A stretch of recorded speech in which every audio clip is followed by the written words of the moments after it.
ഞാൻ തുടക്കത്തിൽ പറഞ്ഞ പോലെ തന്നെ ചേച്ചി ഇതുവരെയും നമ്മൾ കണ്ടിട്ടുള്ള കഥാപാത്രങ്ങളിൽ നിന്നെല്ലാം വ്യത്യസ്തമായിട്ടുള്ളൊരു കോമഡി വേഷങ്ങളും അമ്മ വേഷങ്ങളും ഇമോഷണൽ ഒക്കെ നമ്മൾ കണ്ടിട്ടുണ്ട്. പക്ഷെ ഒരു ആക്ഷൻ പാക്ഡ് സിനിമയുടെ ഭാഗമായിട്ട് അതും ഇപ്പൊ നമുക്കറിയുന്ന പൊന്നമ്മ ചേച്ചി തോക്കെടുത്ത് വെടിവെക്കുന്നു, അത് നമുക്ക് കംപ്ലീറ്റ്ലി മലയാളി ഓഡിയൻസിന് ന്യൂ ആയിട്ടുള്ള ഒരു എക്സ്പീരിയൻസ് ആണ്.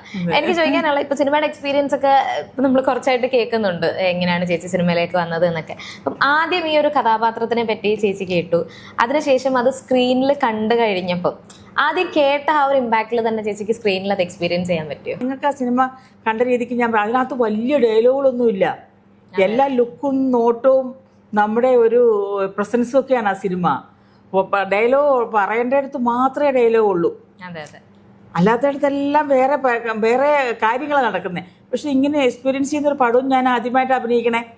പണ്ടുള്ള എൻ്റെ സിനിമകളൊക്കെ എനിക്ക് അരപ്പേജ് ഡയലോഗ് ഉണ്ടാവും, അല്ലെ ഓട് നടന്ന് ഇളകി മറിഞ്ഞ് തിരിഞ്ഞ് മറിഞ്ഞ് എന്തെങ്കിലുമൊക്കെ നമുക്ക് ചെയ്യാനുണ്ടാവും. അപ്പം അതല്ലല്ലോ, ഇത് വേറൊരു പാറ്റേണിലുള്ള ഒരു പടമാണ്. ഇത് ഞാൻ ആദ്യമായിട്ടാണ്.